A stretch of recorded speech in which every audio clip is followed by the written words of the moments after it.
పరమ కృపాకర పార్వతీ హృదయహర హర నా ప్రాణాలు తీసుకుపోవడానికి ఆ కాలయముడొస్తాడనుకున్నాను. కాలస్వరూపుడువైన నువ్వే వస్తావని నేను కలలో కూడా అనుకోలేదు. ధన్యోస్మి తండ్రి, ధన్యోస్మి. నీ ప్రాణాలు తీయటానికి వచ్చానని తెలిసినా ఇంత సాదరంగా ఆహ్వానిస్తున్నావే, నీకేమాత్రం భయంగా లేదా? లేదు. మరి భవభయహరుడనైనా నాకెందుకు భయంగా ఉంది? అది భయం కాదు మృత్యుంజయ, నాపై కరుణ వర్షించడానికి గంగలా పొంగుకొస్తున్న అభయం. భయమో అభయమో నాకే అర్థం కావటం లేదు. ఏది ఏమైనా లయకారకుడిగా నా ధర్మాన్ని నెరవేర్చడానికి గుండె రాయి చేసుకుని వచ్చాను. ఈ మహాశివుని చరిత్రలో మాసిపోని మచ్చలు రెండే రెండు. గరళం తాగినప్పుడు కంఠం పైన పడిందో మచ్చ. ఇలా ప్రియభక్తుని సంహరించడానికి రావటం గుండెల్లో పడిన రెండో మచ్చ.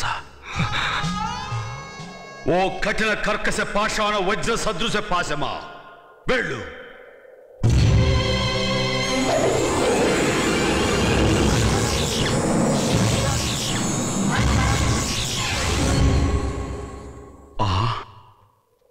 పాశమా, ఆనాడు భక్త మార్కండేయుని ప్రాణాలు తీయమని యముడు నిన్ను వదిలితే అడ్డుకున్నానని కోపమా? వెళ్ళు.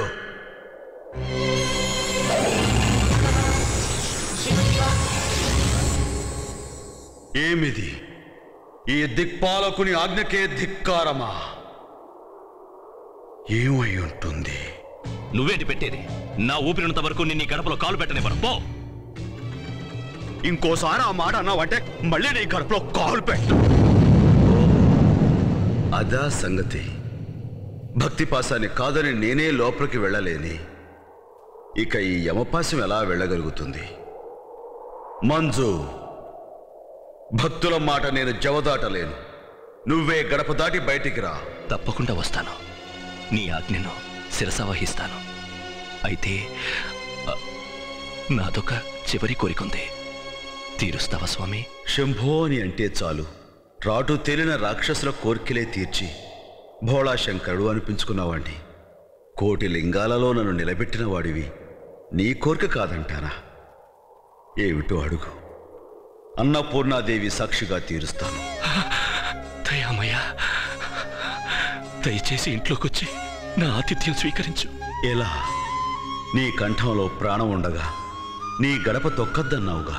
అయ్యయ్యో, ఆ మాటను వెనక్కి తీసుకుంటున్నాను. ఎంతో ప్రేమతో కరుణామృతాన్ని అందించాలని నువ్వు అతిథిగా నా ఇంటికొస్తే తినే అన్నం లాగేసి నిన్ను గెంటేశాను. అజ్ఞానంతో తప్పు చేశాను. ఆ తప్పుని క్షమించి నువ్వు లోపలికొచ్చి నా ఆతిథ్యాన్ని స్వీకరించి తీరాలి. ఆ భాగ్యం నాకు కలిగించు. ఈ ఒక్క అవకాశం నాకిస్తే నా జీవితం సార్థకమవుతుంది. లేదంటే నేను గడప దాటే ప్రసక్తే లేదు. నువ్వు లోపలికొస్తే నేను బయటకొస్తాను. ఆలోచించుకో. ఇందులో ఆలోచించడానికేముంది? ఆ రోజు రావద్దన్నావు, రానన్నాను. ఈ రోజు రమ్మంటున్నావు, అలాగే వస్తాను. భక్తుల మాటకు కట్టుబడి ఉండటమే మా పద్ధతి.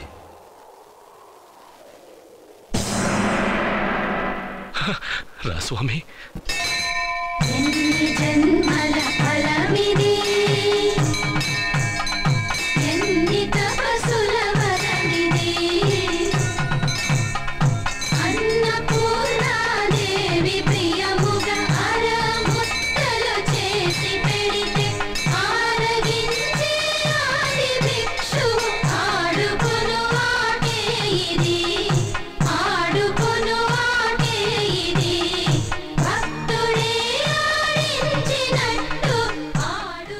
లోకాన్నే ఒక బొంగరంగా చేసి నీ ఇష్టం వచ్చినట్లు ఆడుకుంటావు స్వామి.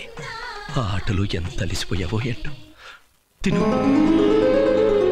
నువ్వే లేవని నాకు, నువ్వే అంతా అనే ఆమెతో ముడేశావు. నువ్వే ఆ ముడి విప్పుతున్నావు.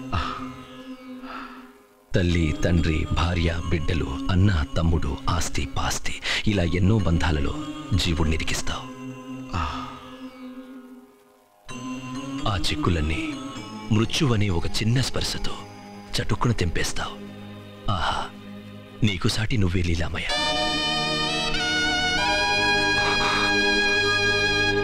స్వామి, నీకంట నీరా?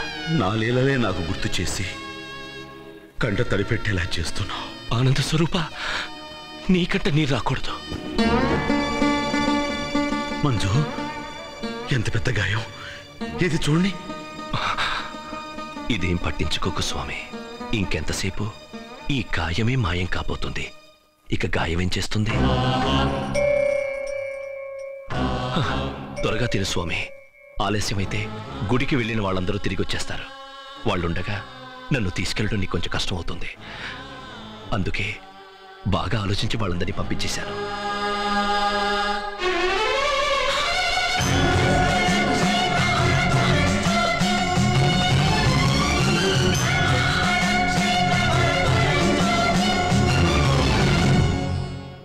స్వామి, నా మొర ఆలకించి నువ్వు లోపలికొచ్చావు. నీ ఆజ్ఞ ప్రకారం తృప్తిగా బయటకొస్తాను. ఓం నమః శివాయ.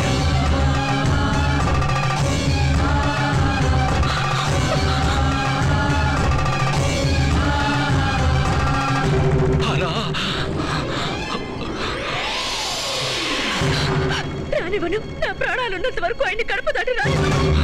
కాత్యాయని అంటే మృత్యు ధర్మాన్ని అడ్డుకోవాలని ఆశిస్తున్నావా? లేదు స్వామి, మీ ధర్మానికి అడ్డు రావడం ధర్మం కాదని నా బిడ్డ చనిపోయినప్పుడు ఆయన నాకు తెలియచేశారు. ఆయనతో పాటు నన్ను తీసుకెళ్ళు స్వామి. అది నా చేతుల్లో లేదే. ఎందుకు లేదు స్వామి?